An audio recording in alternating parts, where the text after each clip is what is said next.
Hi guys what's up, कैसे हैं आप लोग। स्वागत है आप लोगों का सीए फाइनल ऑडिटिंग की एक और रिवीजन वीडियो में। पूरा एक चैप्टर हम लोग रिवाइज करने वाले हैं अप्रॉक्सीमेटली 1 घंटे के अंदर। काफ़ी कुछ मैंने इसके अंदर कवर कराने की कोशिश करी है। चैप्टर बहुत इंपॉर्टेंट है, 5 मार्क्स का आपके एग्जाम में आता है। स्पीड आप अपने आप से एडजस्ट कर लीजिएगा। सीए फाइनल की और रिवीजन वीडियोज़ देखनी है तो उसका लिंक आपको आई बटन में या फिर कॉमेंट्स में जो है वो मिल जाएगा। पिन कॉमेंट चेक कर लीजिएगा। अभी तक हमने बहुत सारे स्टैंडर्ड, साथ में आपका चैप्टर नंबर 8 जो है वो पूरा का पूरा रिवाइज करा दिया है। आने वाले समय में और भी रिवीजन वीडियोज़ मैं आप लोगों के लिए अपलोड करता रहूँगा। ओके, बस यार यही रिक्वेस्ट है कि इस चैप्टर को छोड़ के मत जाना। जनरली बच्चे सोच रहे हैं कि इसको छोड़ जाते हैं। 5 नंबर का ये है। 5 नंबर अगर आपको 1 घंटे में रिवाइज करके मिल जाते हैं तो वाई नॉट, और डायरेक्ट क्वेश्चन आने के चांसेस हैं। 5 नंबर आईसीआई कहता है, बट मुझे लगता है कि 5 से ज़्यादा का भी आपके एग्जाम में दिखाई दे सकता है। राइट, तो इन्जॉय कीजिए इस पूरी वीडियो को, और जहाँ भी आप लोगों को लगे स्पीड बढ़ानी है घटानी, अपने आप से आप लोग जो है वो एडजस्ट कर लीजिएगा। All the best, God bless you, take care. मिलते हैं आप लोगों से वीडियो के अंदर। नमस्ते बच्चों, शुरू करते हैं चैप्टर नंबर 12। बहुत ही आसान, टू द पॉइंट रहिएगा, ज्यादा मत फैलिएगा। इस चैप्टर में बस एक ही रिक्वेस्ट है। सबसे पहले मैं आप लोगों से एक बात बोलना चाहूंगा। वो बात ये कि आपको 315 330 पता है, हाँ या ना। 315 is identifying and assessing the risk of material statement through understanding the entity and its environment and internal control. 330 is the response to the assessed risk. एक बात। दूसरी बात मैं आपसे बोलना चाहता हूं कि आप लोगों को याद है कि हम लोग पहले रिस्क असेस करते हैं, फिर हम लोग जो है फर्दर ऑडिट प्रोसीजर पे आते हैं, जिसमें हमारे पास टेस्ट ऑफ कंट्रोल होता है और सब्सटैंटिव प्रोसीजर्स होते हैं। हम लोग चाहें, अगर मैं अपनी ट्रेडिशनल नॉलेज की बात करूं तो हम लोग चाहे तो टेस्ट ऑफ कंट्रोल को स्किप भी किया जा सकता है। याद है आप लोगों को कि अगर मुझे इंटरनल कंट्रोल, या तो ऑर्गेनाइजेशन में इंटरनल कंट्रोल एग्जिस्ट नहीं करता, या फिर मैं इंटरनल कंट्रोल पर रिलायंस ही प्लेस नहीं कर रहा हूं, तो I can skip the test of control. Right, अब मेरी बात को ध्यान से सुनिए। लेकिन कुछ ऐसे केसेस जहां पे ऑडिटर टेस्ट ऑफ कंट्रोल को स्किप नहीं करेगा। नंबर 1, जब ऑडिटर कंट्रोल्स पे रिलायंस प्लेस कर रहा है तो ऑडिटर टेस्ट ऑफ कंट्रोल को स्किप नहीं करेगा। एक बात। दूसरी बात जो आपने ध्यान रखनी है, बहुत इंपॉर्टेंट, कि ऐसे केसेस जहां पे substantive procedure alone will not provide sufficient and appropriate audit evidence, वहां पे भी फिर से रिपीट करता हूं, where substantive procedure alone will not provide sufficient and appropriate audit evidence, वहां पे भी ऑडिटर जो है वो किसको स्किप नहीं करेगा, टेस्ट ऑफ कंट्रोल को स्किप नहीं करेगा। आई होप ये बात आपको क्लियर है। इसका एग्जांपल मैं आपको दे देता हूं। जब एक बड़ी ऑर्गेनाइजेशन है जो IT based internal control use कर रही है और फाइनेंशियल स्टेटमेंट की हर असर्शन उस आईटी बेस्ड इंटरनल कंट्रोल और अकाउंटिंग सिस्टम से होती हुई निकल रही है, तो ऐसे केस में आप लोग जो है इंटरनल कंट्रोल की टेस्टिंग को स्किप नहीं कर सकते हैं, because in this case substantive procedure will not provide you sufficient and appropriate audit evidence. इतनी बात सुन के अगर मजा आ गया तो अब आप इस चैप्टर के अंदर मैं आपका स्वागत करता हूं। इस चैप्टर के बच्चों पहले फेज में हम लोग डिजिटल ऑडिट की बात करेंगे, ऑडिटिंग डिजिटली की बात करेंगे, अंडरस्टैंडिंग द आईटी एनवायरनमेंट की बात करेंगे, and identifying the risk due to use of IT की बात करेंगे। यानी फर्स्ट फेज में हम लोग 4 चीजों पे बात करने वाले हैं। Digital audit, auditing digitally, understanding the IT environment and identifying the risk due to information technology. Second phase में हम लोग साइबर रिस्क की बात करेंगे, और उसके बाद एक फेज आएगा जहां पे हम लोग बात करेंगे कि ऑडिट में नई नई टेक्नोलॉजीज का यूज आप लोग कैसे कर सकते हैं। चैप्टर में फ्लिप फ्लॉप होता रहेगा, यानी जैसे ऑडिटिंग डिजिटली एक टॉपिक हमारे पास आएगा, ऑडिटिंग डिजिटली, उस टॉपिक का बेस आपको फर्स्ट फेज में पढ़ा जाएगा, फिर उससे रिलेटेड टेक्नोलॉजीज आपको आगे जाके पढ़ाई जाएंगी। आप लोग साथ बने रहिएगा। एक मेरी आप लोगों से हम्बल रिक्वेस्ट है, 5 नंबर का चैप्टर है, बहुत आसान है, डायरेक्ट क्वेश्चंस आएंगे, लेकिन आपको टू द पॉइंट रहना पड़ेगा। आपका माइंड कभी कोई बोल सकता है कि मैं इसमें बहुत रिसर्च कर लूं, लेकिन मैं आपको बोलूंगा कि नहीं बेटा, सीधा सीधा चैप्टर पे टिके रहना। बहुत कुछ है हमारे पास पढ़ने के लिए। ये चैप्टर एक वरदान है, क्विकली कंप्लीट करेंगे, अच्छे नंबर स्कोर करेंगे। ओके, आइए। तो सबसे पहला टॉपिक इसके अंदर क्या है, डिजिटल ऑडिट क्या होता है। सिंपल सी बात, जब आप लोग किसी एंटिटी के आईटी सिस्टम पे एश्योरेंस दो, उसे डिजिटल ऑडिट बोलते हैं। हम लोग अभी तक फाइनेंशियल स्टेटमेंट्स पे एश्योरेंस ले रहे थे, अब हम आईटी सिस्टम पे एश्योरेंस दे रहे हैं, उसे डिजिटल ऑडिट बोलते हैं। सर, अगर आईटी सिस्टम पे एश्योरेंस दे रहे हैं तो ऑडिटर को क्यों इन्वॉल्व किया जा रहा है? अब इस बात को जरा ध्यान से सुनिए। आपको हर बड़ी फर्म के अंदर डिपार्टमेंट्स मिलेंगे, हर बड़ी फर्म के अंदर आपको ऐसे डिपार्टमेंट्स मिल जाएंगे जो सिर्फ डिजिटल एश्योरेंस का काम करते हैं, और उसके अंदर भी चार्टर्ड अकाउंटेंट्स काम कर रहे होते हैं। यस, आपने बिल्कुल सही सुना, उस डिपार्टमेंट के अंदर भी चार्टर्ड अकाउंटेंट्स जो है वो काम कर रहे होते हैं। चार्टर्ड अकाउंटेंट्स आज की डेट में कंपनी के इंटरनल कंट्रोल्स के ऊपर जो है एश्योरेंस देते हैं as a part of statutory audit also. Why, मैं आपको इसका लॉजिक समझाता हूं, जरा ध्यान सुनिएगा। क्या हमें इंटरनल कंट्रोल की टेस्टिंग करनी पड़ेगी? यस। क्या हमें इंटरनल कंट्रोल पे ओपिनियन भी देना पड़ सकता है? यस। सेक्शन 143 अगर आपको याद हो तो internal financial control over financial reporting, internal financial control over financial reporting के ऊपर जो है वो चार्टर्ड अकाउंटेंट्स को अपनी रिपोर्ट के अंदर जो है वो ओपिनियन देना पड़ जाता है ना। अब मेरी बात को ध्यान सुनिएगा। तो अब हो क्या रहा है कि भाई साहब, जब आप किसी बड़े क्लाइंट का ऑडिट करने जाते हैं तो उस बड़े क्लाइंट के इंटरनल कंट्रोल में आईटी का यूज हो रहा होता है, और अब चार्टर्ड अकाउंटेंट्स की एक टीम उस आईटी के उस आईटी के जो सिस्टम्स है उनकी इफेक्टिवनेस के ऊपर भी एश्योरेंस देती है, राइट। इसलिए डिजिटल ऑडिट बोले तो assurance on effectiveness of the IT system implemented in an organization। की फीचर्स क्या है, इन्हीं की फीचर से फिर नीचे एडवांटेज बन जाएंगे। नंबर 1 सबसे पहले adoption of latest technological advancement, number 2 quality of opinion, number 3 time cost और ह्यूमन एफर्ट बच जाएगा। फिर 2 प्रोसेस वाले स्टैंडर्डाइज हो जाएंगे, ओवरव्यू मिल जाएगा। लास्ट में एक आपकी डिजिटल स्ट्रैटेजी से डील करता है और सातवां आपकी इन्फॉर्म्ड डिसीजन से डील करता है। फिर यहाँ पे एक अलग से टॉपिक बनाया आईसीआई ने, उन्हीं फीचर से रिलेटेड जो है वो यहाँ पे आपको टॉपिक्स मिल जाएंगे। अगर आपसे मैं तो ये बोलूंगा फीचर्स पूछ ले तो भाई ये लिख के आना, और एडवांटेज पूछ ले तो ये लिख के आना। ऑल दोनों में सेम बातें लिखी हैं, जैसे कि इफेक्टिवनेस और एफिशिएंसी बढ़ जाएगी, ऑडिट की क्वालिटी सुधर जाएगी, कॉस्ट कम हो जाएगी, एनालिटिक्स ज्यादा मिलेंगे और इंप्रूव्ड रिस्क असेसमेंट आप लोग कर पाएंगे, राइट। इफेक्टिवनेस और एफिशिएंसी बढ़ जाएगी, ऑडिट की क्वालिटी बढ़ जाएगी, इसी से लास्ट वाले को जोड़ लो, कैसे बढ़ जाएगी क्वालिटी, रिस्क असेसमेंट आप लोग अच्छे से कर पाएंगे, कॉस्ट कम हो जाएगी और एनालिटिक्स आप लोगों को ज्यादा मिल पाएंगे, ज्यादा अच्छे ट्रेंड्स पैटर्न्स जो आपको पता चल पाएंगे। तो की फीचर्स हो गए हमारे पास, एडवांटेजेस ऑफ डिजिटल ऑडिट हो गया। अब आइए कंसिडरेशन एंड चैलेंजेस में। देखिए चैलेंजेस आईसीआई ने यहाँ पे लिखे हुए हैं, कंसिडरेशंस यहाँ पे लिखी हुई हैं, दोनों ही सेम है, पता नहीं भाई अलग टॉपिक क्यों बनाए हैं, राइट। वैसे हम इसको अलग अलग भी याद कर सकते हैं। मैं चाहूंगा कि आप कोई एक चूज कर लें और उसको अच्छे से पढ़ लें। मैं एक बार आपको चैलेंजेस पढ़ा देता हूं, क्योंकि इस पर डायरेक्ट क्वेश्चन भी पूछा हुआ है, एडवांटेजेस एंड चैलेंजेस बताइए। तो एडवांटेजेस आपकी हो गई ये वाली, इफेक्टिवनेस एफिशिएंसी बढ़ जाएगी, ऑडिट क्वालिटी बढ़ जाएगी, रिस्क असेसमेंट अच्छा हो पाएगा, कॉस्ट कम आएगी, एनालिटिक्स अच्छे हो जाएंगे। और यहाँ पे आप लोगों को मैं बता देता हूँ कि चैलेंजेस आपने कैसे याद करने हैं, कि भाई रिलक्टेंस टू चेंज, लोग बाग जो है चेंज होना नहीं चाहते हैं, सिक्योरिटी, डेटा सिक्योरिटी और गवर्नेंस को लेकर इशूज आ सकते हैं, राइट टूल चूज करने में इशू आ सकता है, प्रोसेस को स्टैंडर्डाइज करने में इशू आ सकता है, बिजनेस बेनिफिट्स डिफाइन करने में आपको इशू आ सकता है कि भाई क्या बिजनेस बेनिफिट्स हम लोग अचीव करना चाहते हैं, और road map for digital strategy बनाने में आपको इशू आ सकता है। ये है आपके चैलेंजेस। अब यहाँ पे की एरियाज क्या है जो ऑडिटर जिस पे फोकस करेगा while doing a digital audit. तो कौन कौन से एरियाज पे फोकस रखेगा ऑडिटर, कौन कौन से एरिया से फोकस रखेगा ऑडिटर? देखेगा management take oversight and understand company changes. तो ऑडिटर समझेगा कि भाई मैनेजमेंट टेक में कितना इन्वॉल्व है और कितने तरह के चेंजेस जो है वो आए हैं टेक्नोलॉजी की वजह से। उसमें 3 बातों का वो ध्यान रखेगा। Number one new activities, new process और व्हाटएवर और other changes from technology. Number 2 system development and maintenance changes. Number 3 new technology कैसे ऑर्गेनाइजेशन के लिए ज्यादा क्वालिटी इंफॉर्मेशन जो है वो गैदर कर रही है। चलिए अब इस चैप्टर के सेकंड पार्ट पे चलते हैं, जो कि डील करता है ऑडिटिंग डिजिटली से। अब ऑडिटिंग डिजिटली का मतलब क्या है? टेक्नोलॉजी का यूज करते हुए इफेक्टिव और एफिशिएंट ऑडिट करना, राइट। ऑडिटिंग डिजिटली का मतलब क्या है? कम ऑन टेल मी, जल्दी बोलिए। टेक्नोलॉजी का इफेक्टिव और एफिशिएंट यूटिलाइज करते हुए ऑडिटिंग को करना is auditing digitally, right. Example क्या है कि भाई साहब आप लोगों ने क्या किया, जो इस बार आपने सैंपल सिलेक्ट करे हैं वो आपने बॉट की मदद से करे हैं। जो भी स्टैट्यूटरी पेमेंट्स हुई हैं आपके एक ऑडिट क्लाइंट ने जो भी स्टैट्यूटरी पेमेंट करी है उसमें से जो आपने सैंपल सिलेक्ट करने हैं टेस्टिंग के लिए, वो आपने बॉट की मदद से करे हैं, यानी कि टेक्नोलॉजी की मदद से करे हैं। That's it, right. अब एक्सपेक्टेशन क्या की जाती है ऑडिटिंग डिजिटली में ऑडिटर से? 2 एक्सपेक्टेशन। एक तो लोगों को लेके, एक्सपर्ट्स लाओ, अपने करंट लोगों को अपस्किल करवाओ। दूसरा टेक्नोलॉजी को लेके कि भैया टेक में जो है वो पैसे लगाओ, सॉफ्टवेयर्स बनवाओ, सॉफ्टवेयर्स लो, जिससे आप लोगों के क्वालिटी ऑफ ऑडिट जो है वो सुधरे। की फीचर्स ऑफ ऑडिटिंग डिजिटली, क्या क्या फीचर्स है जब आप डिजिटल ऑडिट कर रहे होते हैं डिजिटली, यानी कि जब आप टेक्नोलॉजी की मदद से ऑडिट कर रहे होते हैं। आइए 6 के 6 पॉइंट्स को याद कर लेते हैं। क्वालिटी बढ़ेगी, ह्यूमन डिपेंडेंसी घटेगी, और साथ में क्या बढ़ेगा? आपकी ट्रांसपेरेंसी बढ़ेगी, ऑटोमेशन एंड ईज बढ़ेगा, एफिशिएंसी बढ़ेगी और रिस्क असेसमेंट आप ज्यादा अच्छे से कर पाएंगे। एक बार और, क्वालिटी बढ़ गई, ह्यूमन डिपेंडेंसी कम होगी, ठीक है जी, ऑटोमेशन एंड ईज बढ़ गई है, ट्रांसपेरेंसी बढ़ गई है, एफिशिएंसी बढ़ गई, सब कुछ बढ़ ही रहा है भाई, और बेटर रिस्क असेसमेंट। तो जब भी आपको एडवांटेज लिखनी पड़ जाए कि भाई आप जब ऑडिटिंग में टेक्नोलॉजीज का यूज करेंगे तो क्या क्या होगा?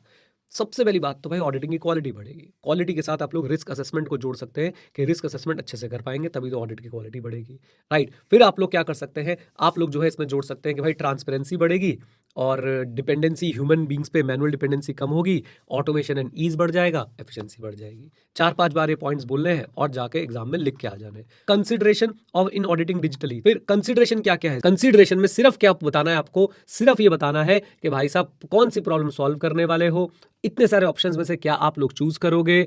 कैसे अपस्किल और ट्रेनिंग करने वाले हो, ये स्पेसिफिक क्वेश्चन हो गया। कैसे आप लोग अपस्किल और ट्रेनिंग करोगे अपने सिलेक्टेड टूल्स के लिए, और साथ साथ में आप लोग जो रेंज ऑफ ऑटोमेशन आपके पास अवेलेबल है उसमें से अगेन आप लोग जो है वो क्या चूज करने वाले हो। आपका रोबोटिक्स है, डेटा एनालिटिक्स है, डैशबोर्ड बेस्ड रिपोर्टिंग है, ये सारों में से आप कौन सी चीज जो है वो चूज करने वाले हो। ओके, नेक्स्ट टॉपिक हमारे पास क्या आता है? नेक्स्ट टॉपिक बच्चों हमारे पास आता है वो है आपका अंडरस्टैंडिंग द आईटी एनवायरनमेंट। क्या बात हो रही है अंडरस्टैंडिंग द आईटी एनवायरनमेंट के अंदर? देखिए, अभी तक हम लोग क्या करके आ चुके हैं, अभी तक हम लोगों को रिवीजन में भी बोल देता हूं ताकि आपको याद रहे। अभी तक हम लोगों ने डिजिटल ऑडिटिंग देख लिया, ऑडिटिंग डिजिटली देख लिया। अब हम लोग कह रहे हैं कि अगर हम एक ऐसी ऑर्गेनाइजेशन को ऑडिट करने गए हैं जिसके इंटरनल कंट्रोल्स में आईटी इन्वॉल्व है, तो we need to understand the IT environment as well, right. तीन बातें आपको जो है वो समझनी पड़ेगी। यू नीड, तीन बातों की आपको हेल्प मिल जाएगी, ऐसा समझ लीजिए। RCC, you will be in able to understand the risk, you will be in a position to, मैंने शायद पहले एबल टू बोल दिया, you will be in a position to understand the risk, understand the control and assessing the complexity, right. तो RCC, risk control and complexity. अच्छा जी, then auditor को automated environment की अंडरस्टैंडिंग कर समय किस किस की अंडरस्टैंडिंग लेनी है, एप्लीकेशंस कौन सी यूज हो रही है, इंफ्रास्ट्रक्चर क्या है, स्ट्रक्चर और गवर्नेंस कैसी है, पॉलिसीज प्रोसीजर प्रोसेसेस कैसे हैं, एक्सटेंट ऑफ आईटी कितना है, और आईटी रिस्क और कंट्रोल्स क्या क्या है। एक बार फिर से, application, infrastructure component, structure and governance 3, policy procedure process, extent of IT risk and control 6, बात खत्म। आ जाओ जी। देन उसके बाद ये एक डायरेक्ट क्वेश्चन बनता है आपके लिए, key areas for an auditor, 5 number का क्वेश्चन डायरेक्टली आ जाएगा। Key areas for an auditor to understand the IT environment. 5 areas हैं, 5 क्वेश्चंस हैं, 5 नंबर का क्वेश्चन है, ध्यान रखिए। फ्लो ऑफ ट्रांजैक्शन को समझेंगे, सिग्निफिकेंट सिस्टम्स को समझेंगे, मैनुअल और ऑटोमेटेड कंट्रोल्स को आइडेंटिफाई करेंगे, टेक्नोलॉजीज यूज को आइडेंटिफाई करेंगे, और फाइनली हम लोग कॉम्प्लेक्सिटी को समझेंगे, right. Flow of transaction, significant system, manual and automated control, technology used, and हमारी assessing the complexity of the IT environment.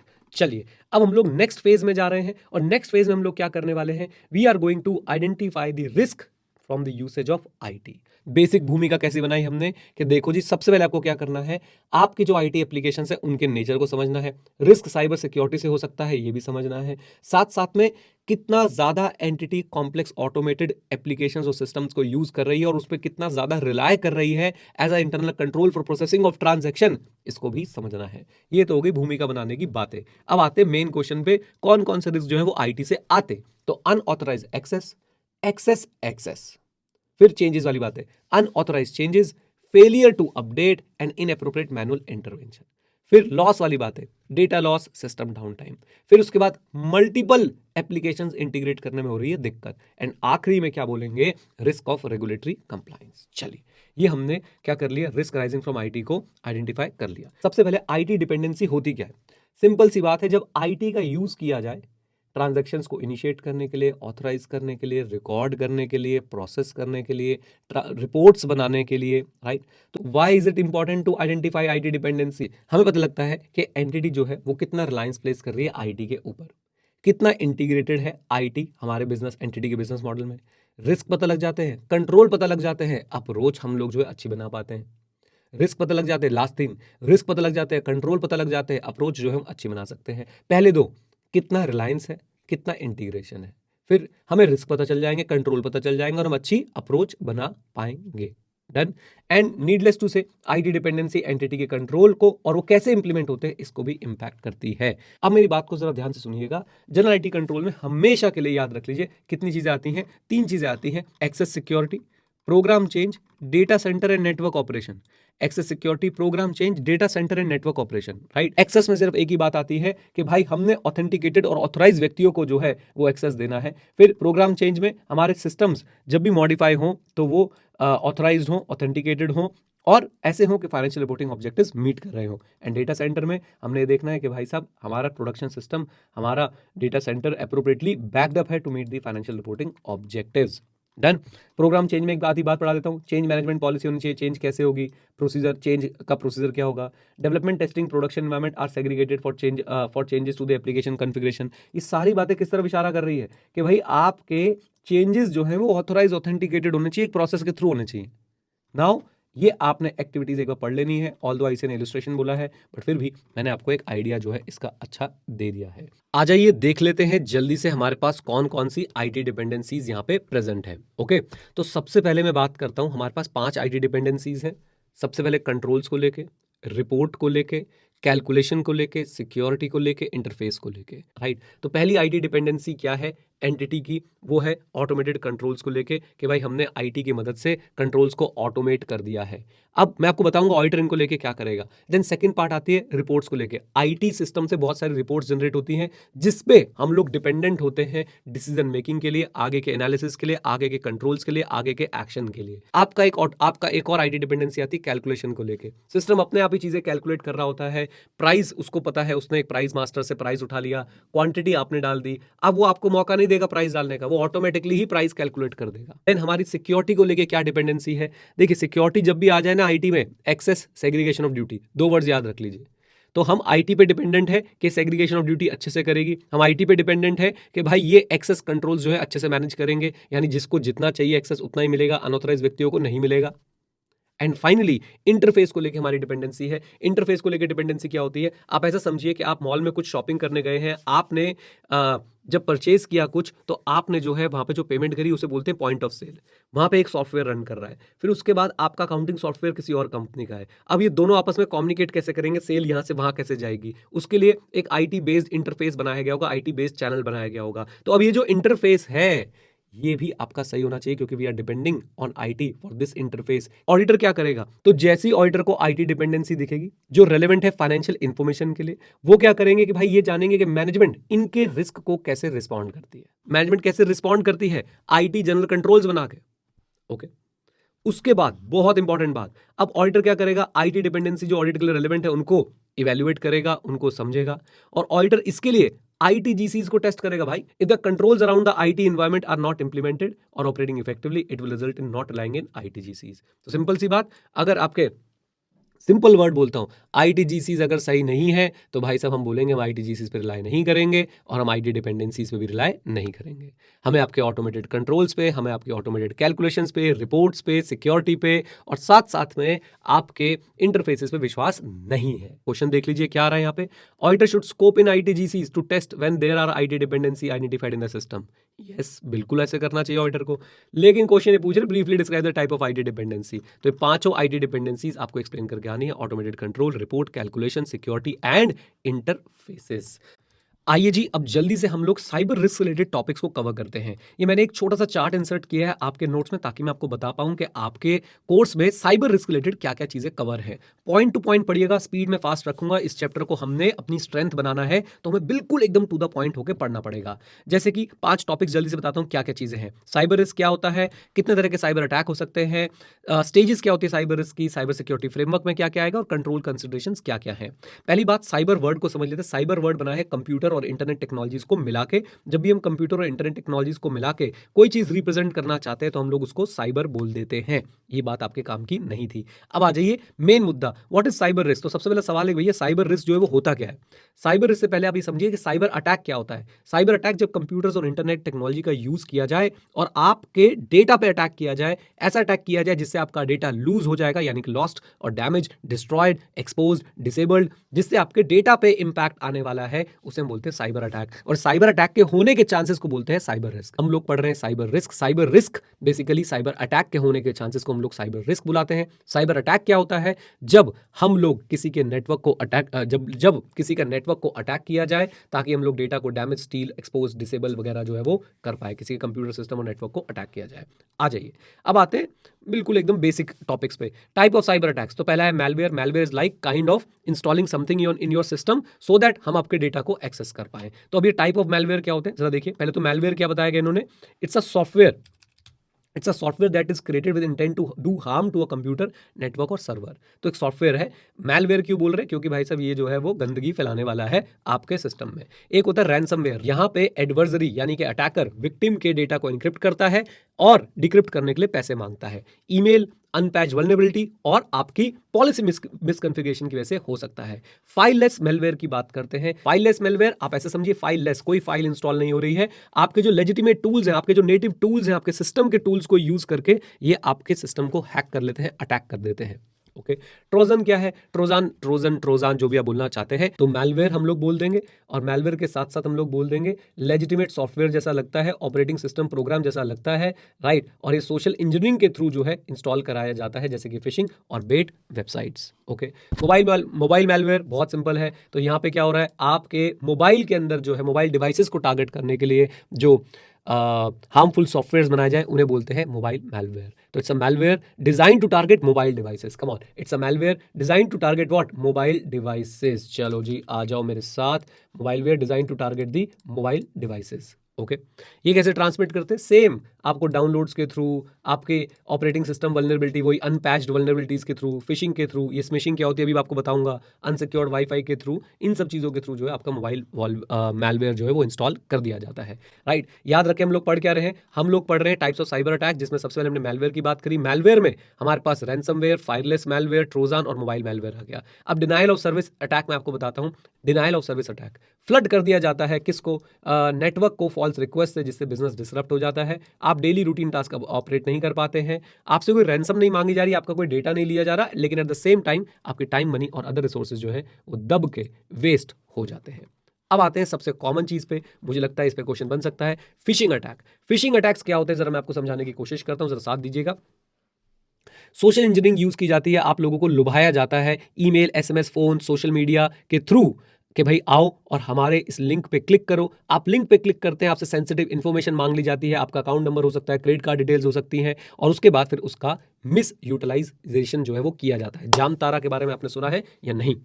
बिल्कुल पॉइंट पे रहिए। देखिए, मेरी कोशिश है मैं मिनिमम टाइम में मैक्सिमम कवरेज दूं आपको इस चैप्टर के अंदर। फिशिंग की बात करते हैं। फिशिंग में हम लोग क्या करते हैं, मैं एक बार आपको सारी चीजें हाईलाइट करके बता देता हूं। हम लोग क्या यूज कर रहे होते हैं? Email, SMS, phone, social media, social engineering. Social engineering का मतलब यही है कि आपको लुभाते हैं, बुलाते हैं, राइट, विक्टिम को एंटाइज करते हैं, राइट। तो एंटाइज करते हैं मतलब मोटिवेट करते हैं। तो email, SMS, phone, social media, social engineering techniques के थ्रू विक्टिम को मोटिवेट किया जाता है कि अपनी सेंसिटिव इन्फॉर्मेशन वो शेयर कर दे, जैसे कि पासवर्ड, अकाउंट नंबर, या फिर कोई मैलिशियस फाइल डाउनलोड कर ले, जिससे फिर वायरस इंस्टॉल करके उससे वो इन्फॉर्मेशन निकाली जा सकती है। किस किस तरह की होती है फिशिंग, वो मैं आपको बता देता हूं। फिशिंग अटैक, सबसे पहले स्पीयर फिशिंग। यहां पे एक स्पेसिफिक इंडिविजुअल या ऑर्गेनाइजेशन को टारगेट किया जाता है मैलिशियस ईमेल के थ्रू, ताकि उसकी सेंसिटिव इन्फॉर्मेशन जो है वो ली जा सके, और या फिर उसके डिवाइस को जो है वो मैलवेयर से हम लोग इन्फेक्ट कर सकें। अब स्पीयर फिशिंग नाम क्यों है? क्योंकि स्पेसिफिक इंडिविजुअल की बात चल रही है। हमें एक इंडिविजुअल, एक ऑर्गेनाइजेशन को टारगेट कर लेते हैं कि इसको लूटना है, इसकी सेंसिटिव इंफॉर्मेशन चाहिए। ओके, वेलिंग में क्या है? सोशल इंजीनियरिंग अटैक करते हैं हम लोग, और स्पेशली किसके लिए? सीनियर और सी लेवल एग्जीक्यूटिव एम्प्लॉइज के लिए। सीनियर और सी लेवल कौन होते हैं बेटा? सीईओ, सीएफओ, ये सब होते हैं सी लेवल एग्जीक्यूटिव एम्प्लॉइज। तो हम लोग अगेन फिशिंग ही कर रहे हैं, लेकिन हमारे टारगेट इस समय सीनियर और सी लेवल एग्जीक्यूटिव एम्प्लॉइज हैं, ताकि हम उनसे मनी, इंफॉर्मेशन ले सकें, उनके कंप्यूटर का एक्सेस ले सकें, राइट। और फिर फाइनली हम लोग और भी जो अटैक्स करना चाहते हैं उनके ऊपर वो हम कर पाए, राइट। तो स्पीयर फिशिंग, एक स्पेसिफिक इंडिविजुअल या ऑर्गेनाइजेशन को हमने टारगेट कर लिया, राइट। उसके बाद वेलिंग, जब हम बड़े लोगों को, बड़ी मछली बेटा, बड़ी मछली वेलिंग कर रहे हैं, सीनियर और सी लेवल एग्जीक्यूटिव एम्प्लॉइज, राइट। उसके बाद आता है स्मिशिंग कुछ नहीं भाई, एसएमएस के थ्रू जब की जाए तो फिशिंग को स्मिशिंग बोल देते हैं, right. Sending text message that appear to be from reliable company in an attempt to trick individuals into disclosing personal information. HDFC के साथ ये बहुत हो रहा था। एचडीएफसी के नाम से बहुत मैसेजेस आते थे कि आपका अकाउंट बैन हो जाएगा, आपकी एफडी बुक कर लो, आपका क्रेडिट कार्ड बैन होने वाला है। और अब आ जाते हैं विशिंग पे। Wishing is voice phishing attack. यहाँ पे क्या होता है? फ्रॉडलेंट फोन कॉल्स आती हैं आपको। मैं आपको बता दूं, आप लोगों को भी फ्रॉडलेंट फोन कॉल्स आती हैं। रिसेंटली मैंने एक स्कैम पकड़ा है, जहां पे आपको कॉल आएगी, hi this is a call from ICI exam. आप अपने लेवल चूज कीजिए, आप कौन से लेवल पे हैं सीए में, फाउंडेशन, इंटरमीडिएट, फाइनल। आप लेवल चूज करेंगे, फिर आपको एक पर्टिकुलर ऑर्गेनाइजेशन से कॉल आएगी, और वहां पे कोई एक व्यक्ति होगा जो आपको रिप्रेजेंट करेगा, that I am a qualified chartered accountant and I am associated with so and so organisation for guiding CA students. मेरे पास ऐसा कॉल आया था, मैंने रगड़ दिया उनको ढंग से बैठ के। मेरे पास वॉइस रिकॉर्डिंग है, जिस लड़की ने कॉल किया था उसी कॉल पे उसने जो है ये एक्सेप्ट किया कि भैया I am not a chartered accountant, I was miss representing, right. Section 24 पढ़ा दिया मैंने उसको, चार्टर्ड अकाउंटेंट्स एक्ट 1949 का। ओके, तो जरा बच के रहिए। वॉइस फिशिंग अटैक क्या होते हैं? Fraudulent use of phone call and voice messages that appear from reliable source, it appears that it is coming from ICI in order to trick the individual disclosing the personal information like password, bank account information, etc. Right. तो ये हमारी types of fishing जो है हमने यहाँ पे cover कर ली, spear fishing, वेलिंग, smishing, wishing. बहुत आसान है, इनको लेके स्ट्रेस मत लीजिए कि एज इट इज आपको याद करनी है। सब में देखो कहीं ना कहीं ईमेल यूज हो रहा है, किसी में एसएमएस यूज हो रहा है, किसी में वॉइस यूज हो रही है, और वेलिंग में स्पेसिफिकली सीनियर और सी लेवल एग्जीक्यूटिव एम्प्लॉयज को जो है वो टारगेट किया जा रहा है। ओके, चलिए अब हम लोग चलते हैं किस पे, अब हम लोग बात करते हैं स्पूफिंग की। स्पूफिंग एक और साइबर अटैक। यहाँ पे साइबर क्रिमिनल क्या करते हैं, वो आपको एज अ ट्रस्टेड सोर्स नजर आएंगे, राइट। और फिर वहां पे जो अटैकर होता है वो अगेन आपके सिस्टम का, आपके डिवाइसेस का एक्सेस ले लेता है, राइट। और उसके बाद जो आपकी इन्फॉर्मेशन चुरा लेता है, आपसे मनी एक्सटॉर्ट करता है, या फिर आप उनके मैलवेयर इंस्टॉल करके आपको, आपके सिस्टम को जो है वो खराब कर देता है। तो स्पूफिंग क्या है? स्पूफिंग अगेन साइबर क्रिमिनल जो है ट्रस्टेड सोर्स जैसा दिख रहा होता है। साइबर क्रिमिनल जो है एक टेक्निक है जिसके अंदर आपका जो साइबर क्रिमिनल है वो ट्रस्टेड सोर्स जैसा व्यतीत होता है, लेकिन ट्रस्टेड सोर्स होता नहीं है। इससे सबका टारगेट एक ही है, आपके सिस्टम और डिवाइसेस का एक्सेस लेना, इंफॉर्मेशन चुराना, या मनी एक्सटॉर्ट करना, या फिर मैलवेयर इंस्टॉल कर दे। अब स्पूफिंग का मतलब क्या होता है? जो आप हो नहीं वो करके दिखाना। जैसे कि बहुत सारे पिक्चर्स के स्पूफ बनते हैं ना, एनिमल मूवी आई तो एनिमल मूवी का स्पूफ बन गया, राइट। टीवीएफ वाले बहुत स्पूफ बनाते थे। स्पूफ क्या होता है? नकली, राइट। स्पूफ क्या होता है? नकली। डोमेन स्पूफिंग, अब आपको एक ऐसी वेबसाइट बना के दे दी गई है जो लगती है एचडीएफसी बैंक के नेट बैंकिंग लॉगिन की तरह, लेकिन एक्चुअली में वो है नहीं। वो किसी अटैकर ने बनाई है ताकि आप आए, उसका एक्सेस करें, आप अपनी इन्फॉर्मेशन उसके अंदर डालें, और जैसे आप इन्फॉर्मेशन डालेंगे उसके पास वो इन्फॉर्मेशन पहुंच जाएगी, राइट। आपको कॉल्स आती हैं कि ओके आपका पेटीएम का अकाउंट बैन हो रहा है, आप इस वेबसाइट पे विजिट करें, लिंक आपको भेजा जा रहा है, और वहाँ से आप अपना जो है ये बैन हटवा सकते हैं। आप उस वेबसाइट पे विजिट करेंगे, आपको पेटीएम जैसे ही लगने वाला है, वो आपसे ओटीपी मांगेगा। आप जैसे ही ओटीपी डालेंगे, एक्चुअली में ओटीपी उस अटैकर के पास जा रहा होता है, और उस ओटीपी का यूज करके फिर वो आपके फंड्स निकाल लेता है। Domain spoofing. तो domain spoofing is basically attackers impersonate a known business or person with a fake website or email domain in an attempt to trick people into trusting them. और विश्वास जीतने के बाद वो क्या करेंगे? वो आपकी इंफॉर्मेशन ले लेंगे। फर्स्ट ग्लांस पे सेम लगता है, लेकिन क्लोजर लुक जब आप लेंगे तो आपको बहुत सारे डिफरेंसेस जो है वो नजर आ जाएंगे। Email spoofing. ईमेल स्पूफिंग में क्या करते हैं? सेंडर के एड्रेस को फॉर्ज करके ईमेल भेजा जाता है। रिसिपिएंट ज्यादा चांसेस है कि ऐसे ईमेल्स को ओपन करेंगे। ओके, अब हमारे पास आता है आइडेंटिटी बेस्ड अटैक। बस खत्म होने वाले types of attack, don't worry at all. तो अटैकर्स जो है आपके क्रेडेंशियल्स चुरा लेते हैं, और वो आपकी तरह यानी कि आपके बिहाफ पे जो है जाके लॉग इन करते हैं और फिर ट्रांजेक्शंस कर लेते हैं, राइट। तो इनसाइडर थ्रेट का सिंपल सा मतलब है प्रेजेंट और फॉर्मर एम्प्लॉय कंपनी के लिए रिस्क बन जाए। प्रेजेंट और फॉर्मर एम्प्लॉय कंपनी के लिए रिस्क बन जाए, बिकॉज उनके पास है कंपनी के नेटवर्क की information, confidential information, intellectual property, और उनको कंपनी के पॉलिसी की, प्रोसीजर की, वल्नरेबिलिटीज की भी जो है वो आइडिया है, और वो उसको यूज करके फिर अटैक कर देते हैं। ओके, डोमेन नेम सिस्टम क्या है? ये वेबसाइट के एड्रेस को आईपी एड्रेस में कन्वर्ट करता है। इंपॉर्टेंट इंटरनेट सर्विस है, लोग बाग इसके बिना वेबसाइट्स को एक्सेस नहीं कर सकते हैं। इस सिस्टम का यूज किया जाता है कि जब रिक्वेस्ट आ रही होती है वेबसाइट एक्सेसिंग की, उसके अंदर छोटा जो है वायरस के कंपोनेंट्स भेजे जाते हैं, और उसके बाद जो है वायरस एक जगह पे इकट्ठा होकर बड़ा वायरस बनकर कंप्यूटर का एक्सेस ले लेता है। देखिए, डीएनएस टनलिंग क्या है? एक साइबर अटैक है जहां पे डोमेन नेम सिस्टम जो है वो क्या करता है?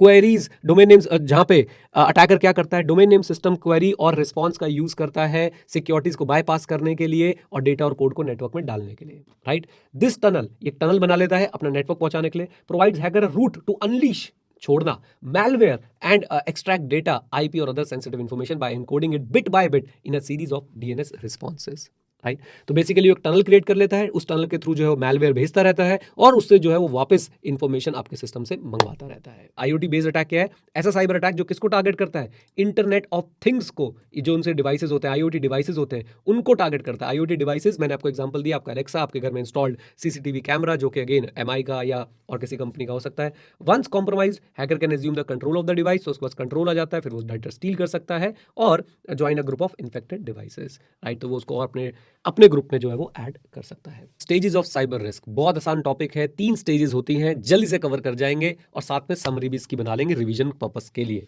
तो 3 स्टेज कौन कौन सी है? Assessing the cyber risk, impact of cyber risk and managing the cyber risk. Assessing the cyber risk में क्या है? आपको असेस करना चाहिए कौन कौन से साइबर रिस्क हो सकते हैं।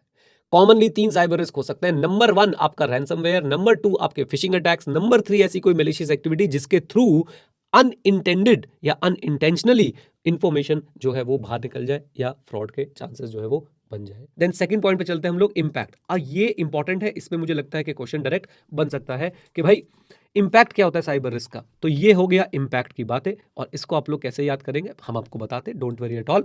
कुल मिला के हमारे पास कितने पॉइंट है? नंबर 5 कर लो, नंबर 5 कर लो, नंबर 5, ये लो भाई, हमारे पास 8 पॉइंट्स, और 8 के 8 पॉइंट्स हम लोग याद कर सकते हैं, टेंशन लेने की जरूरत है नहीं। सबसे पहले क्या? Regulatory cost. अब रेगुलेटरी कॉस्ट क्या होता है? हो सकता है भाई साइबर अटैक के बाद आप लोगों को अपने ऑडिट्स वगैरह कराने पड़ जाए, ये उसकी बात कर रहे हैं।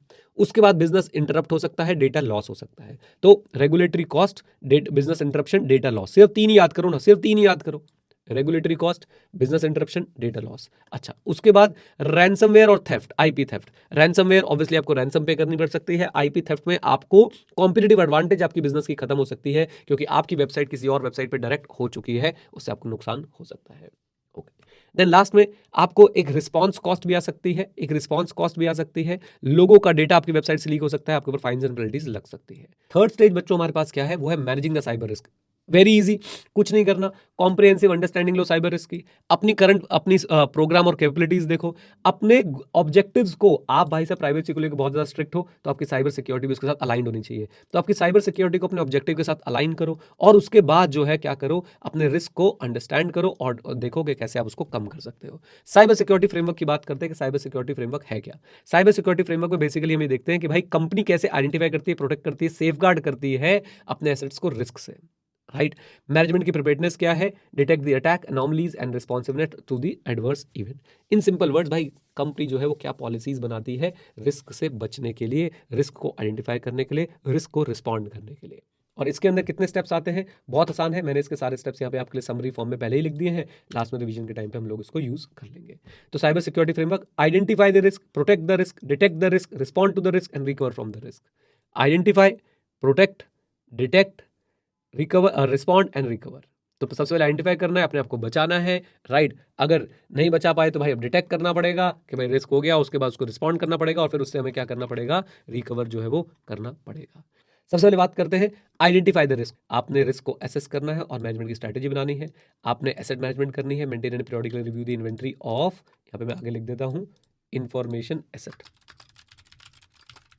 ओके, फिर गवर्नेंस आपने देखना है, how the cyber risk is impacting IFCFR, और बिजनेस एनवायरनमेंट यहाँ से हटा के हम बोल देते हैं कि हमें क्या करना है, प्रॉपर क्लियरली रोल्स और रिस्पॉन्सिबिलिटी जो है एस्टैब्लिश करने with respect to cyber security. आ जाइए अब प्रोटेक्शन पे चलते हैं कि कैसे प्रोटेक्ट करेंगे। जितने भी अनऑथराइज एक्सेस है उनको हमने मॉनिटर करना है। ओके, हमें देखना है कि भाई कोई अनऑथराइज एक्सेस हुआ तो नहीं है। फिर हमने एम्प्लॉयज़ की फॉर्मल ट्रेनिंग करनी है कि कैसे आप साइबर रिस्क को डिटेक्ट कर सकते हैं, उससे बच सकते हैं।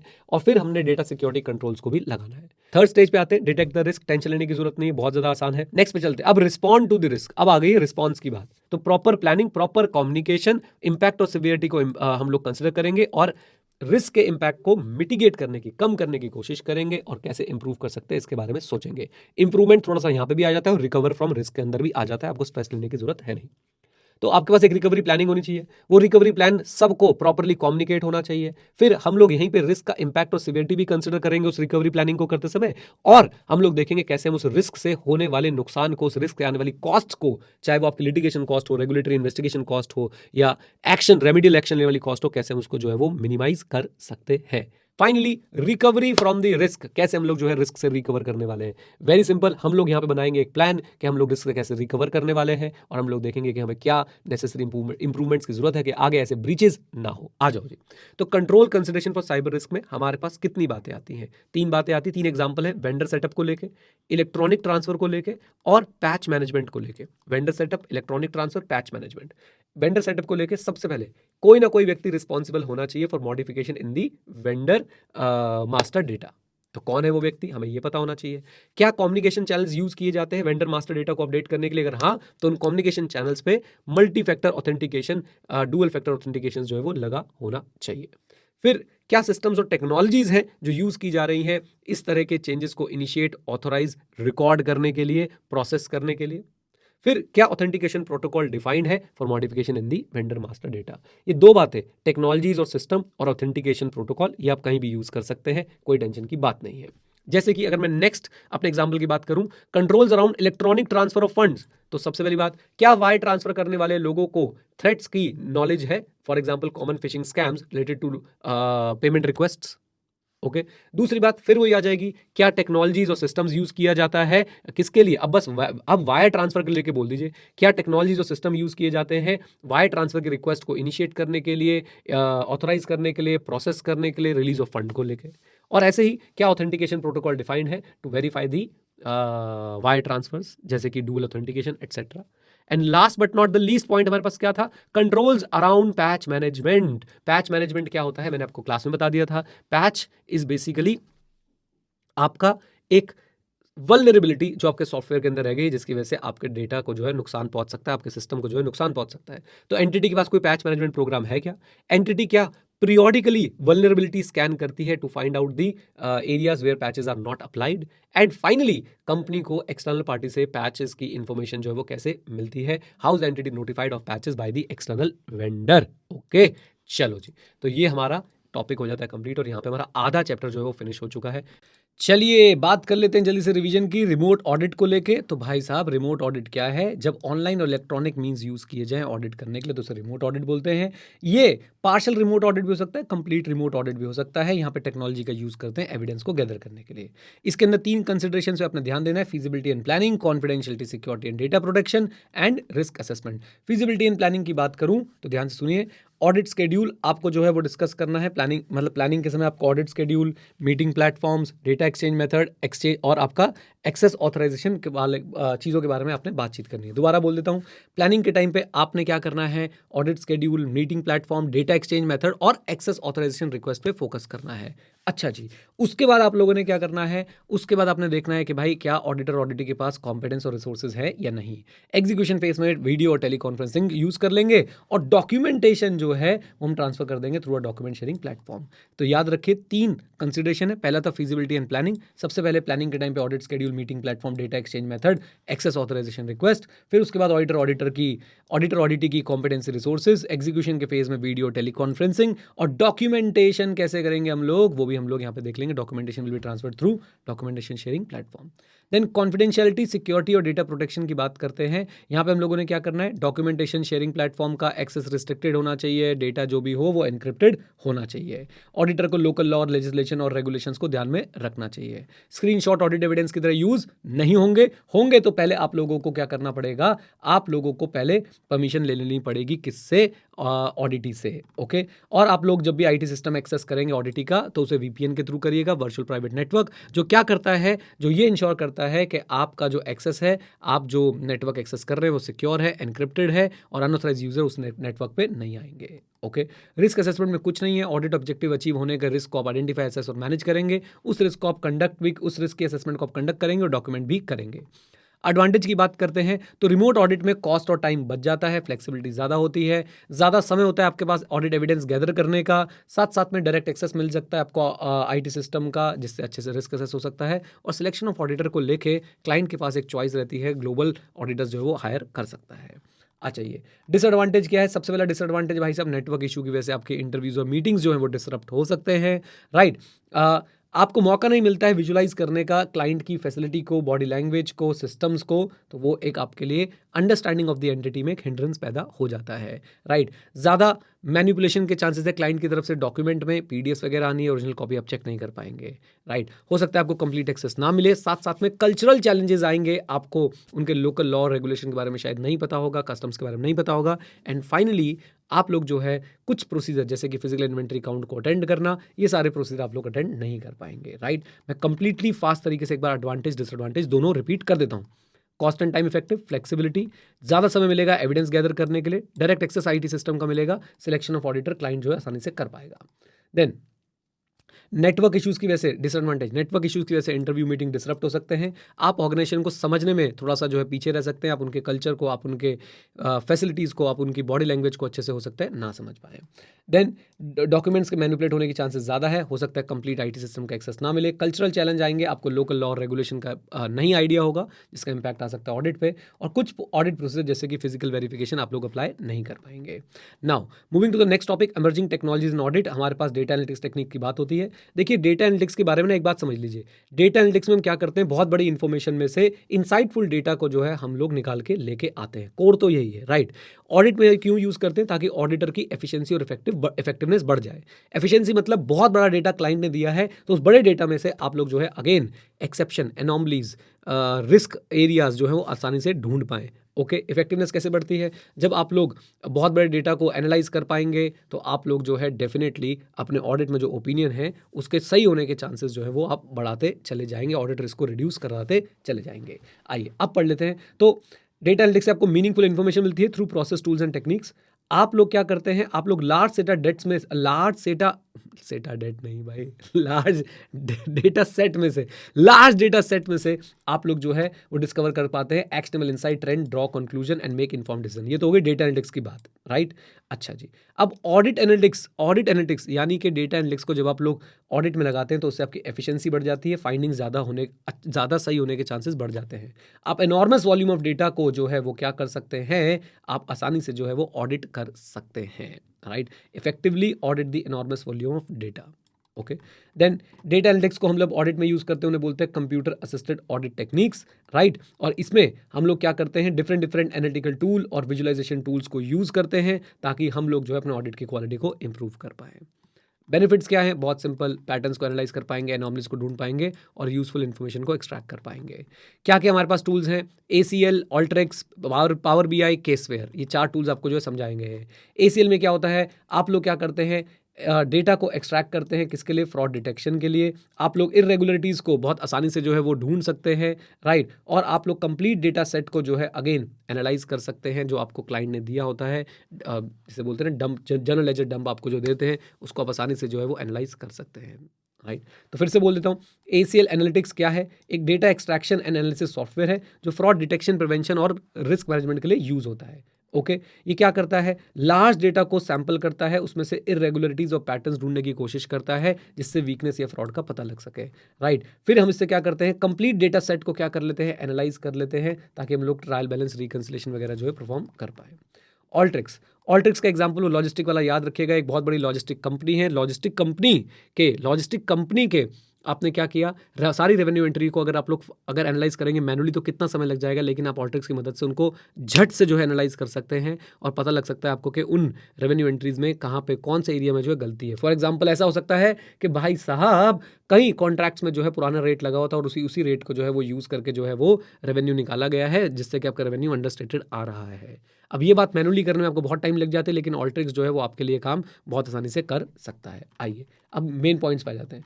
तो ऑल्ट्रिक्स से आप क्या करते हैं, आप डेटा को कंसोलिडेट करते हैं और कंट्रोल्स को भी आप लोग असेस कर सकते हैं कि कहाँ पे गलती हुई। ऑल्ट्रिक्स आपको एक ट्रांसपेरेंट ऑडिट ट्रेल देता है, इसलिए आपको कोडिंग की कोई जरूरत नहीं है, राइट। आप एनालिटिक्स को ऑटोमेट कर सकते हैं, आप प्रोसीजर्स को ऑटोमेट कर सकते हैं, जैसे कि consolidation, reconciliation etcetera.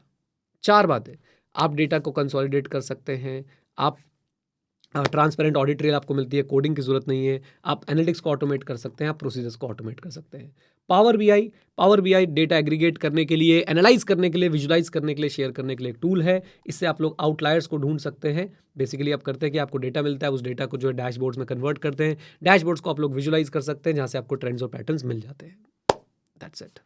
Okay, केसवेयर again एक सॉफ्टवेयर है जिससे आप लोग एश्योरेंस एंगेजमेंट्स को क्विकली, एक्यूरेटली और कंसिस्टेंटली जो है वो कर सकते हैं, राइट। इन्फॉर्म डिसीजन ले सकते हैं, फिर वही बात, रूटीन टास्क को ऑटोमेट कर सकते हैं। आप इससे ऐसे सॉफ्टवेयर्स बना सकते हैं जिससे आप सिर्फ इन्फॉर्मेशन डालो और रिपोर्ट निकालो। याद है, यहाँ से आलू और वहाँ से सोना, है ना। तो इन्फॉर्मेशन डालो और रिपोर्ट निकालो। रियल टाइम कम्युनिकेशन कर सकते हैं आप केसवेयर के थ्रू क्लाइंट के सिस्टम के साथ। एनी टाइम एनीवेयर एक्सेस मिल जाता है केसवेयर के थ्रू आपको क्लाइंट के सिस्टम का, और कंसिस्टेंसी भी जो है वो डेटा की मेंटेन रहती है। अब ये जो हमारे कैट्स हैं, ये किस तरह के टेस्ट जो है वो कंडक्ट कर सकते हैं, एक्सेप्शन एरर कैलकुलेशंस, तो आपके लिए एक्सेप्शंस ढूंढ सकते हैं, एरर्स ढूंढ सकते हैं, कैलकुलेशंस को वेरीफाई कर सकते हैं। फिर उसके बाद records, data completeness and data consistency को आप लोग चेक कर सकते हैं, राइट। रिकॉर्ड्स, डेटा कंप्लीटनेस और डेटा कंसिस्टेंसी को आप लोग चेक कर सकते हैं। डुप्लीकेट पेमेंट आइडेंटिफाई कर सकते हैं, और अगर कोई अकाउंट है जो ऑथराइज लिमिट से एक्सीड कर रहा है आप उसको भी आइडेंटिफाई कर सकते हैं। Let me repeat once again, exception error calculation, आप एक्सेप्शंस ढूंढ सकते हैं, एरर्स ढूंढ सकते हैं, कैलकुलेशन रीपरफॉर्म कर सकते हैं फास्ट। उसके बाद रिकॉर्ड कंप्लीटनेस, कंसिस्टेंसी, आप एग्जिस्टेंस ऑफ रिकॉर्ड चेक कर सकते हैं कि भाई साहब कहीं ऐसा तो नहीं कि कोई पर्टिकुलर रिकॉर्ड वेंडर का नाम जैसे मिसिंग है। डेटा कंप्लीटनेस चेक कर सकते हैं, किसी पर्टिकुलर इनवॉइस में कोई पर्टिकुलर फील्ड मिसिंग तो नहीं है, जैसे कि invoice number etcetera. Data consistency को चेक कर सकते हैं, डुप्लीकेट पेमेंट को चेक कर सकते हैं, और accounts which are exceeding the authorise limit उनको भी आप लोग चेकआउट कर सकते हैं। डन, लीजिए ये हो गई इस पार्ट की रिवीजन भी। All the best. Automated tools in audit की जल्दी से रिवीजन कर लेते हैं। सबसे पहले आता है internet of things. Internet of things क्या होता है, जब आप डिवाइसेस को इंटरनेट से कनेक्ट कर देते हैं तो वो बन जाते हैं इंटरनेट ऑफ थिंग्स के कॉन्सेप्ट के इंपॉर्टेंट पार्टिसिपेंट। अब क्या क्या चीज़ें होती हैं इंटरनेट ऑफ थिंग्स में, आपके डेटा एनालिसिस होता है, आपका डेटा कलेक्शन होता है, कनेक्टिविटी टू द इंटरनेट होती है, पीपल होते हैं और प्रोसेस होते हैं। तो data collection, data analysis, connectivity to the internet, people and process. Okay, done. अच्छा जी, फिर IoT सिर्फ बिजनेस मॉडल पे नहीं, स्ट्रैटेजिक ऑब्जेक्टिव पे भी इंपैक्ट डालता है। रिस्क प्रोफाइल जो है वो आपकी बदल जाती है, नए नए तरह के रिस्क आ जाते हैं और साथ साथ में नए रेगुलेशंस की तरफ जो है आप लोग एक्सपोज हो जाते हैं। एग्जाम्पल IoT का क्या है, आपके होम सिक्योरिटी कैमराज हो सकते हैं, कनेक्टेड कार्स हो सकते हैं। ऑडिट इंप्लीकेशन की बात करूं अगर मैं, तो याद रखिए ऑडिटर को ऐसे केसेस में सिर्फ मैनुअल कंट्रोल पर रिलाय नहीं करना है, उन्हें नए सिस्टम्स को भी स्कोप इन करना पड़ेगा, यानी कि उनको नए सिस्टम्स को भी कंसिडर करना पड़ेगा। फिर ऑडिट फर्म को क्या करना है, ऑडिट फर्म को अपने ऑडिटर्स को ट्रेन और स्किल करना है। कंज्यूमर फेसिंग टूल्स के केस में खास ध्यान रखना है कि भाई कैसे जो है वो फ्लो ऑफ ट्रांजैक्शन को इंपैक्ट करते हैं और किस तरह के नए रिस्क जो है वो आ सकते हैं। अगर आपने IoT बनाया है फॉर एग्जांपल, तो आपने उसके लिए कोई ऐप्स वगैरह बनाई होगी, तो उसमें जो ऐप्स हैं जो कंज्यूमर यूज़ करते हैं वो कंज्यूमर फेसिंग टूल है और वो कैसे इंपैक्ट कर रहे हैं आपके बिजनेस को, आपको भी ध्यान रखना है।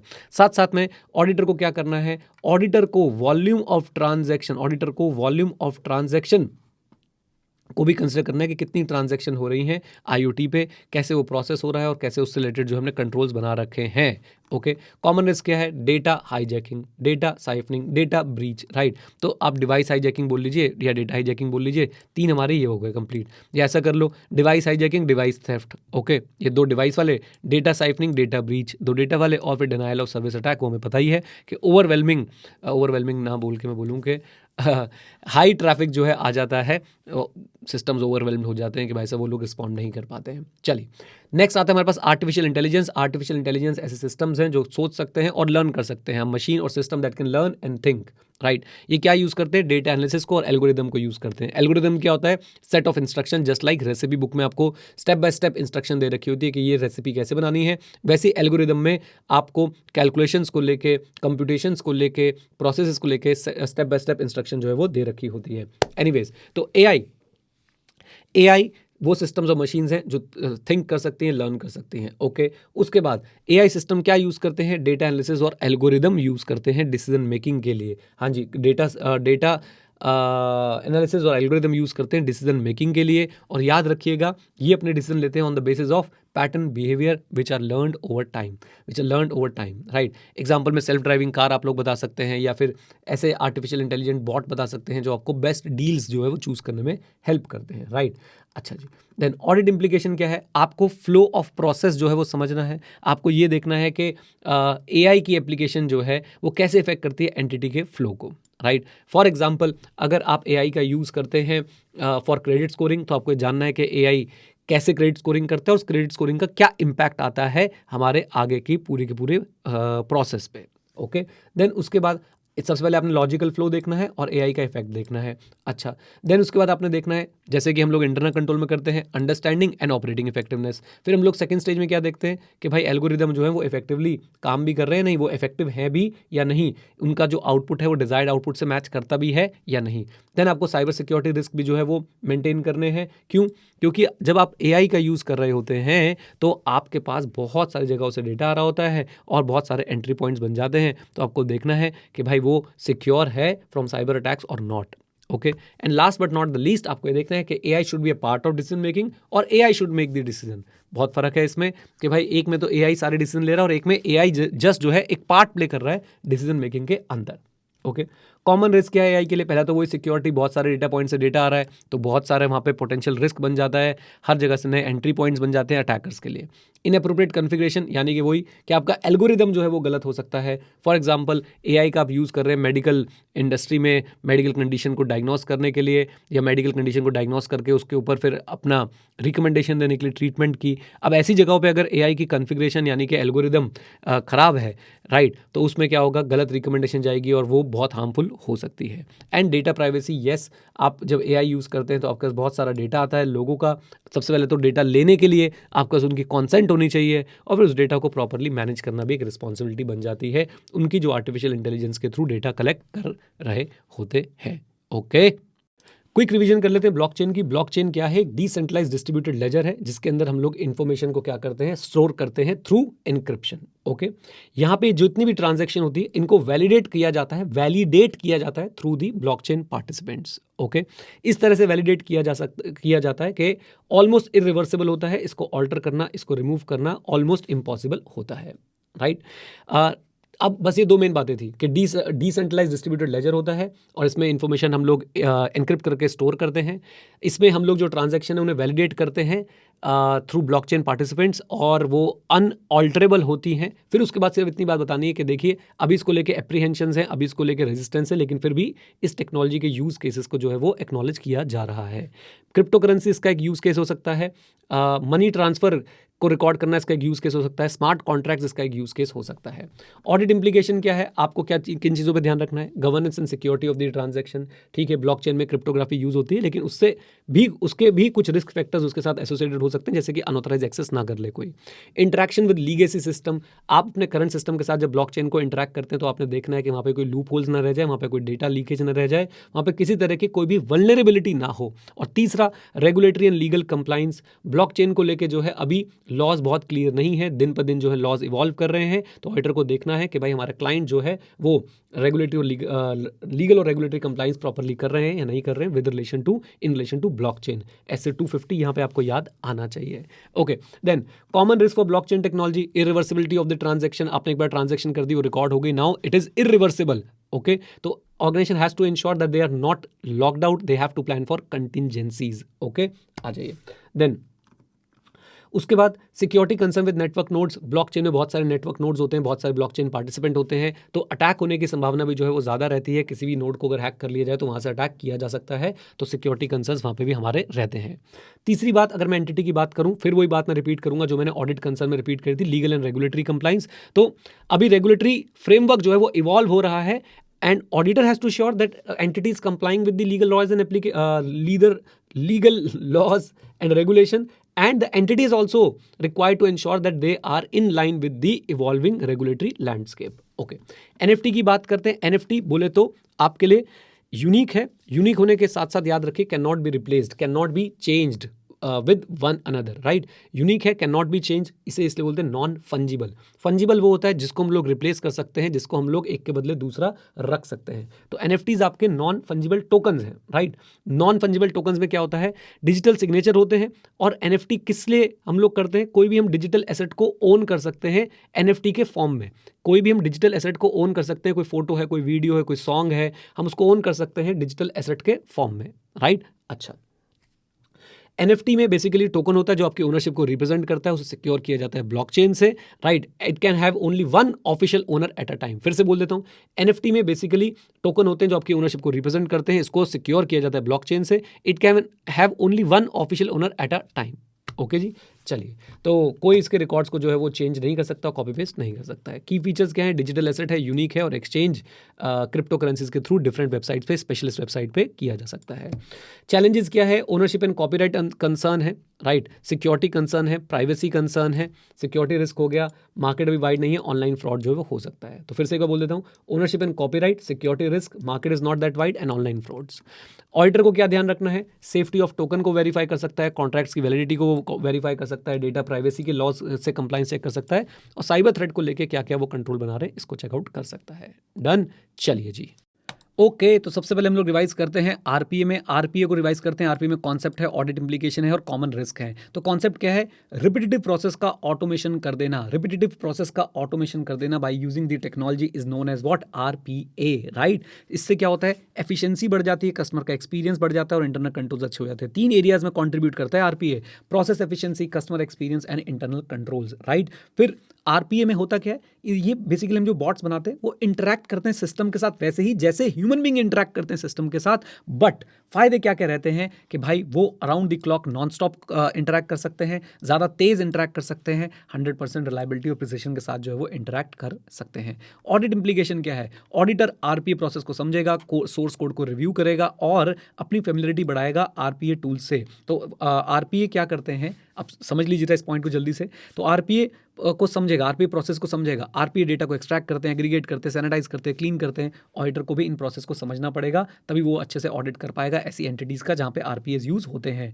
ऑडिटर को सोर्स कोड भी समझना पड़ेगा, यानी ऑडिटर को आरपीए की प्रॉपर डॉक्यूमेंटेशन देखनी पड़ेगी कि आरपीए के अंदर एल्गोरिदम सेट ऑफ इंस्ट्रक्शंस क्या हैं जिसका यूज़ करके आरपीए अपने टास्क को जो है वो कंप्लीट कर रहा है। और साथ साथ में आरपीए को क्रिएट और मैनेज करने के लिए, for example MS MS automate, MS power automate, या फिर जो मैंने आपको टूल भी दिखाया था एक माइक्रोसॉफ्ट का, तो ऐसे टूल्स को समझना पड़ेगा जो टूल्स यूज़ किए जाते हैं to create and manage RPAs, ताकि सब्सटैंटिव टेस्टिंग अच्छे से परफॉर्म की जा सके, राइट।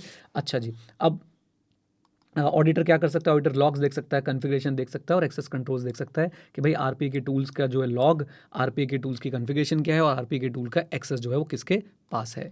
देन कॉमन रिस्क क्या है आरपीए के साथ? Operational and execution risk. आप लोग क्या हो सकता है कि आपके जो रोबोट्स हैं वो डेवलप हो जाएं विदाउट प्रॉपर ऑपरेटिंग मॉडल, यानी कि रॉन्ग टूल आपने यूज़ कर लिया, जल्दबाजी में अपने शॉर्टकट्स ले लिए, प्रॉपर एल्गोरिदम नहीं बना पाए, राइट। तो ऑपरेटिंग रिस्क होता है ये कि आपके जो बॉट्स हैं वो प्रॉपर नहीं बने, because proper defined responsibilities, defined authority, defined goals जो है वो नहीं थे। इसका तरीका क्या है ऑपरेशनल रिस्क को कम करने का? रोल्स डिफाइन करो, एप्रोप्रिएट ट्रेनिंग दो, एप्रोप्रिएट रिस्पॉन्सिबिलिटी दो। चेंज मैनेजमेंट रिस्क हो सकता है चेंज मैनेजमेंट की जो इंप्लीमेंटेशन थी उसको प्रॉपरली इंप्लीमेंट नहीं किया गया, अनऑथराइज चेंजेस हो गए, या फिर ऐसे चेंजेस हो गए जिनकी रिक्वायरमेंट नहीं थी, या फिर ऐसे चेंजेस हो गए जो एज पर दी सिस्टम हमारे सिस्टम के साथ इंटीग्रेट नहीं कर पा रहे हैं। आरपीए स्ट्रैटेजी क्या है? आरपीए स्ट्रैटेजी रिस्क में क्या है कि कभी कभी हम लोग जो है गलत केपीआईज पकड़ लेते हैं, या फिर हम लोग वेग केपीआईज बना लेते हैं, रॉन्ग एक्सपेक्टेशन कर लेते हैं, रॉन्ग बिजनेस इंप्रूवमेंट का जो है वो टारगेट सेट कर लेते हैं, जिससे एक केओस का एनवायरनमेंट क्रिएट हो जाता है। अच्छा जी, देन ऑडिटिंग की अगर बात करूं तो ऑडिटिंग में आरपीएस किस लिए यूज हो सकते हैं? इंड एएस की कंप्लाइंस के लिए यूज हो सकते हैं, IC internal control over financial reporting के लिए हम लोग उसकी कंप्लाइंस के लिए यूज कर सकते हैं, और साथ साथ में ऑडिटिंग प्रोसीजर्स के लिए यूज कर सकते हैं। फिर यहाँ पे एक अच्छा एग्जांपल है जिसको मैंने काफी डिटेल में आपको क्लास में बताया था, तो आप देखिए पहले तो आरपीएस को हम लोग यूज कर सकते हैं ऑडिटिंग में, इंड एएस की कंप्लाइंस के लिए, आईएफसीएफआर की कंप्लाइंस के लिए, और साथ साथ में ऑडिट प्रोसीजर के लिए। इन्होंने इंड एएस 16 का एग्जाम्पल लिया था, मैं अपने ही नोट्स में से आपको दिखाने की कोशिश करता हूँ। ये देखिए जरा, आ जाओ जल्दी से, आ जाओ भाई, कहाँ गया मेरा कैमरा? आ जाओ, बस 1 मिनट दीजिएगा, आ रहा है। देखिए ये वाला एग्जांपल हमने कवर किया था यहाँ पे। फॉर एग्जांपल अगर आप लोग इंड एएस 16 की कंप्लाइंस चेक करना चाहते हैं तो आप एक ऐसा आरपीए डेवलप कर सकते हैं जो सारे पैरा रेफरेंसेस को कंसिडर करेगा, अकाउंटिंग पॉलिसी को कंसिडर करेगा। वो ये देखेगा कि भाई इंड एएस 16 के हिसाब से जो डेटा होना चाहिए था कैप्चर, वो हो रहा है कि नहीं हो रहा है, इंड एएस 16 के हिसाब से जो कैलकुलेशन होनी चाहिए थी वो हो रही है या नहीं हो रही है, और इंड एएस 16 के हिसाब से जो प्रेजेंटेशन होनी चाहिए थी फाइनेंशियल स्टेटमेंट में हो रही है नहीं हो रही है। तो बेसिकली एक बॉट होगा, वो इंड एएस 16 के सारे रेलेवेंट पैराग्राफ्स को रेफरेंस करेगा, फिर कैलकुलेशंस को चेक करेगा, फिर आपकी प्रेजेंटेशन, फिर आपके डेटा को चेक करेगा, कैलकुलेशन को चेक करेगा, और डिस्क्लोजर इन फाइनेंशियल स्टेटमेंट को चेक करेगा।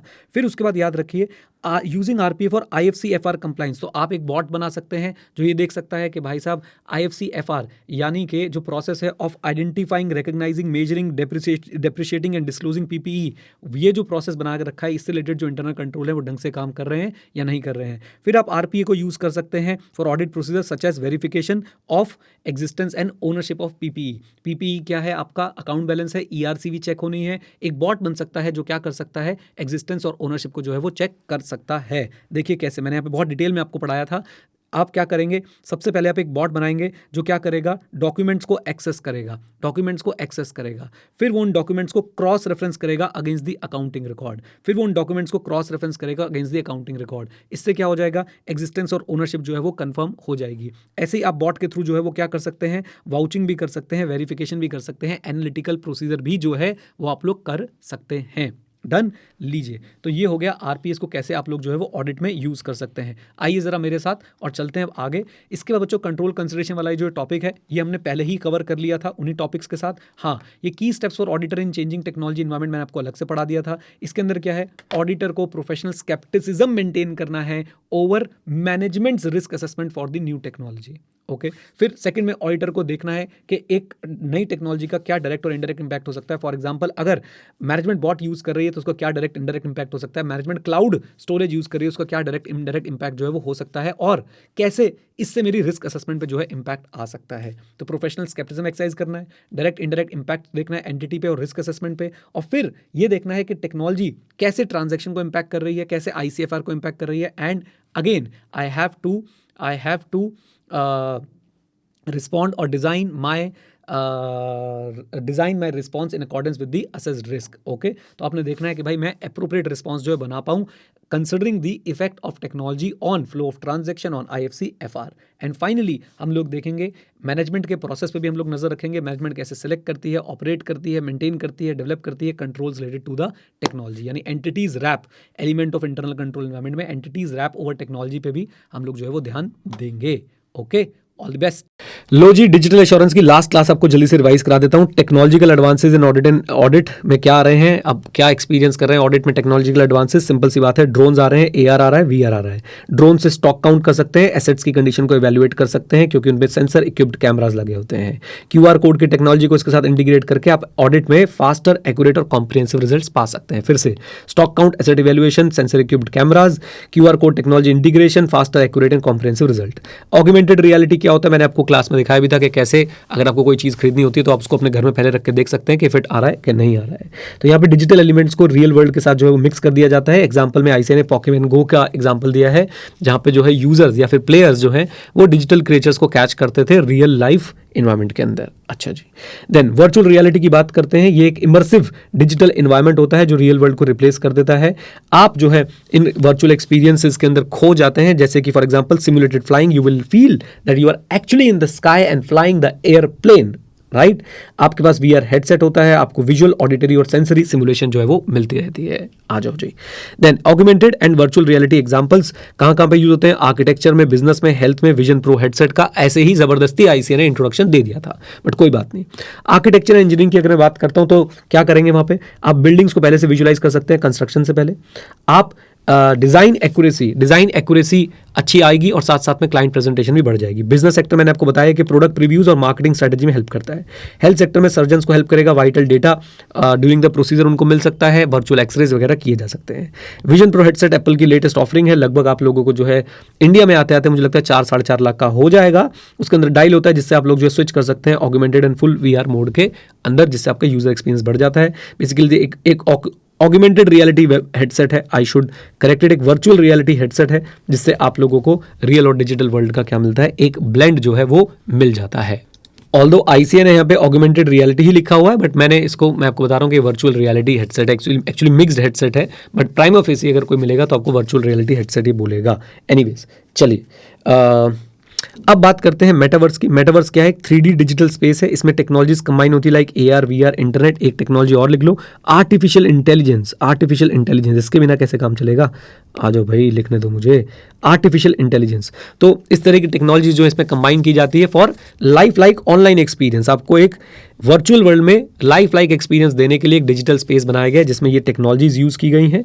ओके, मेटावर्स में क्या होता है, ट्रांसफरेबल आइडेंटिटीज भी होती हैं जो ट्रांसफर की जा सकती है with the help of technologies like blockchain etcetera. Future consideration, अभी मेटावर्स इवॉल्व कर रहा है तो और क्या क्या वहाँ पे जरूरत पड़ने वाली है। नंबर 1, एक डिजिटल मॉनिटरिंग सिस्टम की जरूरत होगी। रेगुलेशन और इनोवेशन को बैलेंस करने की जरूरत होगी। आपको चैलेंजेस जो है आइडेंटिटी को लेके बहुत चैलेंजेस आएंगे, उनको रेगुलेट करने की जरूरत होगी। और साथ साथ में proper infrastructure and computing power, ताकि इफेक्टिव और एफिशिएंट प्रोसेसिंग हो पाए ट्रांजैक्शन और एक्टिविटीज की रियल टाइम के अंदर। इस तरह के आपको इंफ्रास्ट्रक्चर की भी वहाँ पे जरूरत पड़ने वाली है। आ जाइए, देन हमारे पास मेटावर्स में एप्लीकेशन इन फाइनेंस क्या क्या हो सकते हैं वो मैं आपको जल्दी से बता देता हूँ। तो वर्चुअल बैंकिंग हो सकती है, वर्चुअल एसेट मैनेजमेंट हो सकती है, वर्चुअल ट्रेनिंग हो सकती है, वर्चुअल मीटिंग हो सकती है और डेटा विजुअलाइजेशन एंड एनालिटिक्स में भी काम आएगा। Banking, asset management, training, financial education and training, data visualisation and virtual meetings and conferences. आगे मैंने बहुत शॉर्ट में सारी चीज़ें लिख दी हैं, वो आप लोग एक बार पढ़ सकते हैं। क्विकली आपको पढ़ा देता हूँ। वर्चुअल करेंसी ट्रांजेक्शन होगी तो अकाउंट मैनेजमेंट की जरूरत पड़ेगी, तो वहाँ पे आप वर्चुअल बैंकिंग कर सकते हैं। टैक्स सेवी कस्टमर जरूर आना चाहेंगे। अगर आप वहाँ पे एसेट्स खरीद रहे हैं मेटावर्स में जाके तो एसेट मैनेजमेंट की जरूरत पड़ेगी, तो डिजिटल एसेट मैनेजमेंट ऑफरिंग दी जा सकती है। ऑनलाइन कोर्सेज की बात चल रही है, मेटावर्स में कोर्सेज कराने की बात चल रही है, आपको फाइनेंशियल लिटरेसी बढ़ाने की बात चल रही है। वर्चुअल मीटिंग्स होंगी जहाँ पे इमर्सिव एक्सपीरियंस मिलेगा आप लोगों को, इमर्सिव मतलब लाइफ लाइक एक्सपीरियंस मिलेगा, कोलैबोरेशन होगी, इंटरेक्शन होगी, नेटवर्किंग होगी। डेटा विजुअलाइजेशन अच्छे से कर पाएंगे, फाइनेंस प्रोफेशनल्स को अच्छे से यूज कर पाएंगे, डिसीजन मेकिंग स्ट्रांग हो जाएगी। प्रॉब्लम क्या है, रिस्क क्या क्या आ सकती है आपके एडवांस टेक्नोलॉजीज के साथ। Public safety and cyber security सबसे बड़ा कंसर्न होने वाला है। पब्लिक सेफ्टी, साइबर सिक्योरिटी, मैंने आपको बताया था, कंप्लेंट्स आ रही है, मेटावर्स में क्राइम हो रहे हैं। साइबर और डेटा प्राइवेसी, डेटा चुराया जा सकता है वहाँ पे ज़बरदस्त तरीके से, डेटा चुराया जा सकता है। आइडेंटिटी जो है वो कॉपी की जा सकती है। Lack of standard and technical challenges, ये सारी बातें, lack of standards and technical challenges, साथ साथ taxation, jurisdiction and customer protection, इन सारी चीज़ों पे क्लैरिटी है ही नहीं। कोई स्टैंडर्ड नहीं है मेटावर्स में काम को लेके, कोई टेक्निक भी अभी आपकी टेक्नोलॉजी भी बहुत ज़्यादा इवॉल्व नहीं हुई है, तो इस तरह की जो है आपको प्रॉब्लम्स आ सकते हैं। डेटा बहुत सारा जनरेट हो रहा है यूज़र के बारे में, उस डेटा की प्राइवेसी कंसर्न है, जैसे कि यूज़र की लोकेशन जो है वो आसानी से ट्रैक की जा सकती है मेटावर्स के अंदर।